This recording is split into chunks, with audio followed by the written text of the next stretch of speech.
Good morning everyone, आप सभी का स्वागत है मेरे यूट्यूब चैनल हेल्थ की पाठशाला में। मेरा नाम वंदना है और मैं लोगों को सेहत के प्रति गाइड करती हूँ, प्रयास करती हूँ कि उनको उनकी लाइफ में वो खुशी मिले जो मुझको मिली। और आज का टॉपिक हमने रखा है कि हमारे बड़ों के लिए हम क्या कर सकते हैं।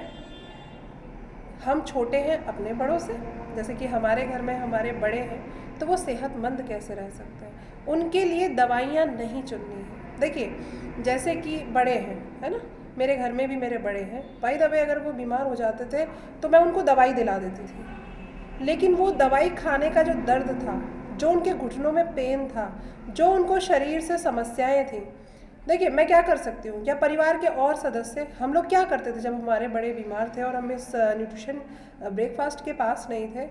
तो एक तो बड़ों जो बीमार हो गए हैं वो तो बिस्तर में पड़े ही हैं, लेकिन फिर मेहमानों का आना, फिर उनका खाना पीना, फिर हम उनका ख्याल नहीं रख पाते थे जो बीमार हैं। तो क्या ही होता था कि आज यही समझते हैं, आज यही टॉपिक है कि हमारे बड़े जब बीमार हो जाते हैं तो हमें उनके लिए परफेक्ट सोल्यूशन कहाँ से मिलेगा। देखिए, हमारे बड़े अगर बीमार नहीं है तो उनके लिए ये सही वक्त है कि वो अपना समय रहते फिटनेस चेकअप कराएं और उसके बाद में उनको न्यूट्रिशन ब्रेकफास्ट आप दीजिए। क्यों? क्योंकि मैंने ऐसा किया और करना ही चाहिए। मेरी मम्मी को जब ये न्यूट्रिशन मिला उस समय वो बहुत ज़्यादा बीमार हो चुकी थी, लेकिन हाँ, इस नाश्ते तक हम नहीं पहुँचे थे। लेकिन मेरी मम्मी को क्या क्या प्रॉब्लम थी, उनको ब्रेन हैमरेज था, उनको हार्ट अटैक हो चुका था और उनको मोटापा भी था, ओवरवेट के चलते उनके घुटनों में दर्द भी बहुत ज़्यादा हो रहा था। इस वजह से वो सिर्फ़ और सिर्फ दवाइयों पे डिपेंड थी, बहुत ज़्यादा दवाई खाती थी। और जब उनकी तबीयत ज़्यादा ख़राब हो जाती थी तो हमारे पापा हमारे पास नहीं होते थे, तो हम चारों भाई बहनों को ही उनका ख्याल रखना पड़ता था। और पापा को हम कॉल करते थे कि पापा मम्मी की तबीयत ज़्यादा ख़राब हो गई है, आप आ जाओ, तब तक हम देख रहे हैं। पापा को आने में वहाँ से कम से कम, जब वो रात को चलते थे तो सुबह आ पाते थे, तब तक पूरी रात जाग के हम अपनी मम्मी का ख्याल रखते थे।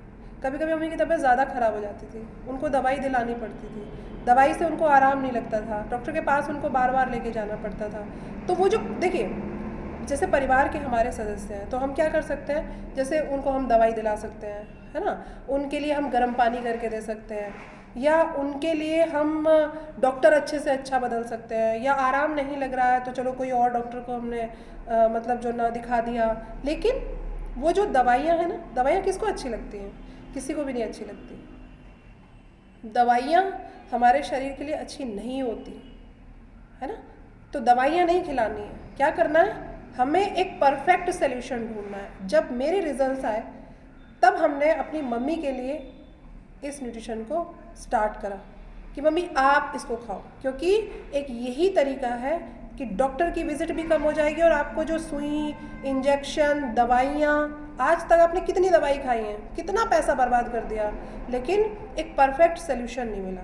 लेकिन जब हमने धीरे धीरे इस नाश्ते को मम्मी को खिलाया तो उनको बहुत आराम मिला धीरे धीरे, क्योंकि उनकी कंडीशन ऐसी हो गई थी, ओवरवेट और दवाइयाँ खा खा के और ज़्यादा बिस्तर पे हो गई थी, वो मतलब उठ ही नहीं पाती थी। यहाँ तक कि एक बार कंडीशन ऐसी भी आई कि वो बोल भी नहीं पाती थी अपने मुँह से, वो केवल इशारे से बात करती थी। तो मैं हमेशा यही सोचती थी क्या मेरी मम्मी कभी बोल पाएंगी, क्या कोई ऐसी दवाई है जो मेरी मम्मी को ठीक कर सकती है।